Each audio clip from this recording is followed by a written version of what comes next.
क्या आपने कभी ऐसे राजा के बारे में सुना है जो भगवान से भी बड़ा बनना चाहता था? ये कहानी है उसी राजा हिरण्यकश्यप और उनके पुत्र प्रहलाद की। कुछ समय पहले हिरण्यकश्यप नाम का एक शक्तिशाली असुर राजा था। वो इतना अहंकारी था कि वो खुद को भगवान समझने लगा था।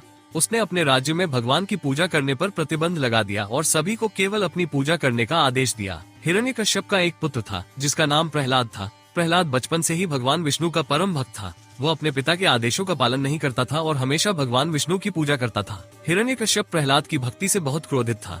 उसने कई बार प्रहलाद को भगवान विष्णु की पूजा करने से रोकने की कोशिश की, लेकिन प्रहलाद हर बार अपनी भक्ति में दृढ़ रहा। अंत में हिरण्यकश्यप ने प्रहलाद को मारने का फैसला किया। हिरण्यकश्यप ने प्रहलाद को मारने के लिए कई प्रयास किए, लेकिन हर बार भगवान विष्णु ने उसकी रक्षा की। एक बार हिरण्यकश्यप ने अपनी बहन होलिका को प्रहलाद को गोद में लेकर आग में बैठने के लिए कहा। होलिका को आग में न जलने का वरदान प्राप्त था, लेकिन भगवान विष्णु की कृपा से होलिका जल गई और प्रहलाद सुरक्षित रहा। हिरण्यकश्यप को यह वरदान मिला था कि उसे कोई भी मनुष्य, पशु, देवता, दैत्य, नागादि नहीं मार सकता।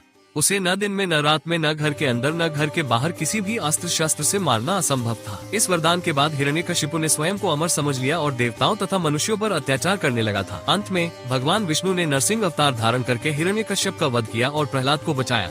नरसिंह अवतार में भगवान विष्णु का आधा शरीर सिंह का और आधा शरीर मनुष्य का था। उन्होंने हिरण्यकश्यप को संध्या काल में न घर के अंदर, न घर के बाहर, न दिन में, न रात में, न जमीन पर, न आकाश में अपने नाखूनों से मारा। प्रहलाद का शासन हिरण्यकश्यप के वध के बाद प्रहलाद राजा बना और उसने अपने राज्य में धर्म और न्याय की स्थापना की।